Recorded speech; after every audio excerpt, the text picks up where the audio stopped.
we were saving the world. We were convinced that Hubbard was the returned savior, and that his techniques and his knowledge and his majesty would eventually bring all mankind to an enlightened state, and that was what we were doing.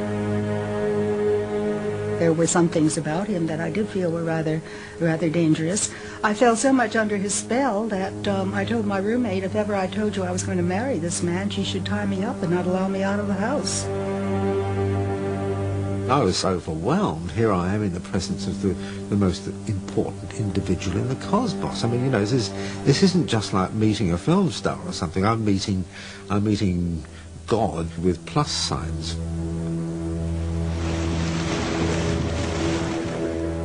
Lafayette Ron Hubbard created one of the richest and most controversial cults of our time, the Church of Scientology. He spent much of his later life at sea, on the run from those who accused him of being a crook and a charlatan. But to the millions who at one time or another followed him, and to himself, he was the greatest guru who ever lived. There is one thing you can say about Dianetics and Scientology, and I'm sorry if this sounds odd, but it isn't everybody who can write a book that turns the world on its ear. But more remarkable still was the story of Ron Hubbard's life.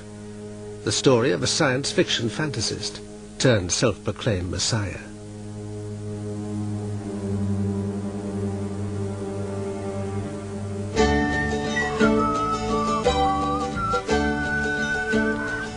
Ron Hubbard was determined that from the start his life would be the stuff of legend. He was born in 1911 and told of how he was brought up on his grandfather's ranch in Montana, which, he said in a newspaper interview, covered a quarter of the state. As a small child, he was breaking broncos and hunting coyote.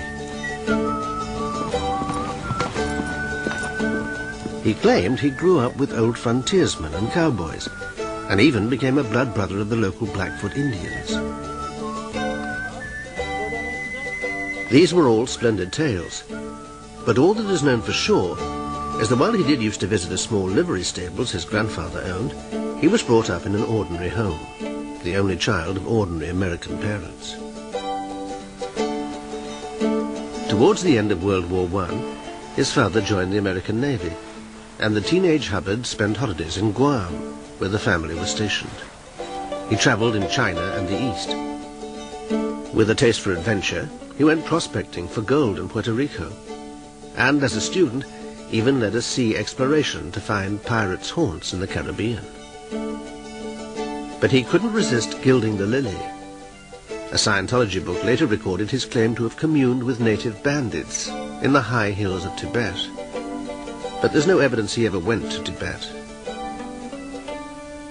He told so many stories of exploits of his in South America and the West Indies and places that he would have to be at least 483 years old to have had enough time to have done all those things. But that doesn't really matter. I mean, it was just very entertaining, really, except that he turned it into a religion. Even when he was a teenager, in his diaries, he was writing little stories, sea adventures and yarns. That sometimes when some of his own representatives found them, they thought these were true.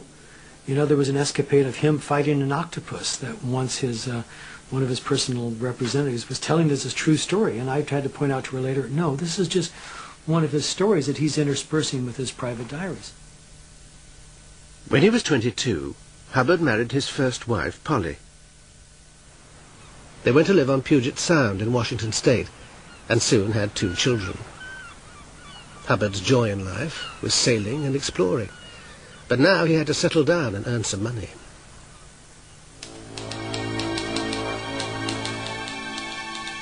With such a prolific imagination, he became a writer, starting with adventures and fantasies for the Penny Dreadfuls.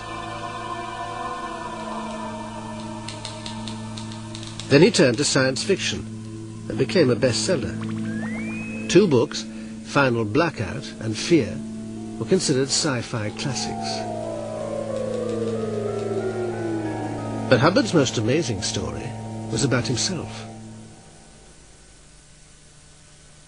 His literary agent was Forry Ackerman, himself a sci-fi fanatic. One night, deep into the small hours, Hubbard told Ackerman of a bizarre event in a hospital theatre. It was an event that would shape his entire life. He said that he had died on the operating table. And he rose in spirit form and he looked at the body that he had previously inhabited and he shrugged the shoulders he didn't have anymore and he thought, well, then where do we go from here? Off in the distance he saw a great ornate gate. And it looked kind of interesting to him, so he wafted over to it, and the gate, as they do in supernatural films, just opened without any human assistance. He floated through, and on the other side he saw an intellectual smorgasbord of everything that had ever puzzled the mind of man. You know, how did it all begin? What is God's purpose? Where do we go from here? Are there past lives? Are there future lives? And like a sponge, he was just absorbing all of this esoteric information. And all of a sudden there was kind of a swishing in the air, and he heard a voice, no, not yet, he's not ready. And like a long umbilical cord, he felt himself being pulled back, and he lay down in his body, and he opened his eyes, and he said to the nurse, I was dead, wasn't I? Then he bounded off the operating table. I don't know how you die, and the next minute you're bounding off an operating table. He got 2 reams of paper and a gallon of scalding black coffee. And at the end of 2 days, he had a manuscript called Excalibur, or The Dark Sword. And he told me that whoever read it either went insane or committed suicide.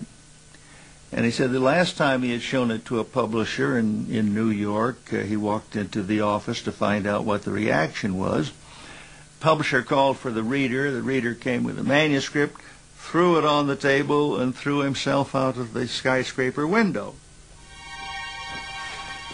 But was Hubbard's extraordinary story true? Excalibur became the stuff of mystery.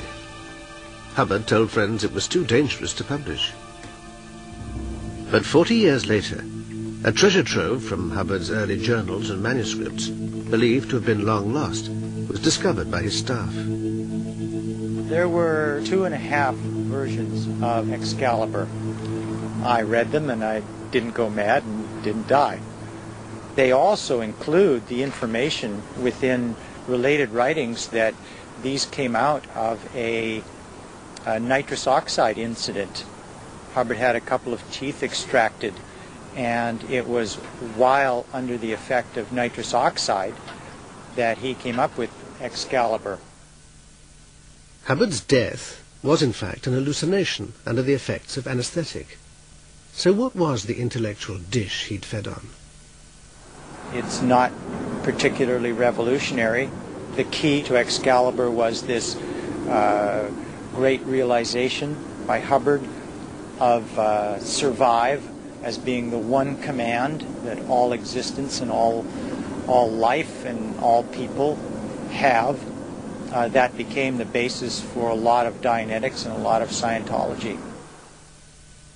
This idea had a profound impact on Hubbard.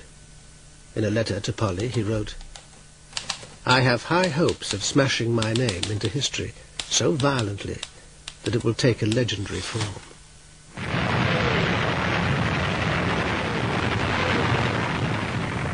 The Second World War brought a new dimension to the Hubbard legend. He said that while serving in the United States Navy, he'd been blinded, but that inspired by the insights he'd first glimpsed when he died on the operating table, he'd dramatically been able to cure himself. By 1948, through my own processing and use of the principles I had isolated up to that time, was able to pass a 100% combat physical, which was very mysterious to the government. How had I suddenly become completely physically well from being blind and lame? It was an odd story, because Hubbard's war record shows his recurring problem was a stomach ulcer. There are mentions of conjunctivitis, but none of blindness. Indeed, none of his Navy medical reports before, during or after the war contain any suggestion of blindness, only short-sightedness and astigmatism.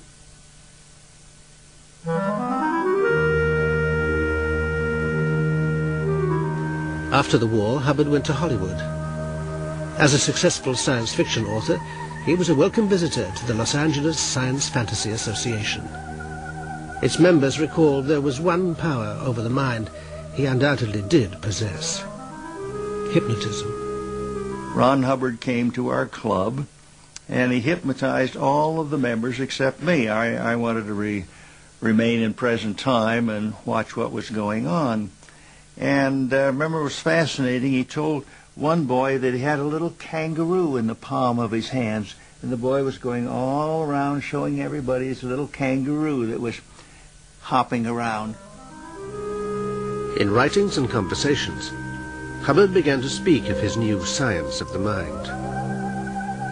As Scientology's literature would later depict, Hubbard claimed that in addition to himself, he cured 11 other war veterans and restored sanity to 40 mental patients. Rumors are beginning to circulate that this new science of mind, or this new philosophy, had a significance for mankind that was greater than the discovery of the wheel and equal in significance to the discovery of fire. In the May 1950 edition of Astounding Science Fiction magazine, Hubbard published his stunning findings as fact. Dianetics was truly born. Thousands of letters poured into the magazine. In the meantime, Hubbard had been pounding the typewriter keys, putting his ideas into a 450-page book. It became a bestseller, and Dianetics a national craze. Hubbard's theory was that the human mind was bedeviled by engrams, memories of painful events, often imprinted before birth on the fetus. He claimed that under the direction of a Dianetics therapist, or auditor, as he called them, these engrams could be relived and then cleared from the mind. At this stage, Dianetics seemed just an exaggerated form of psychotherapy.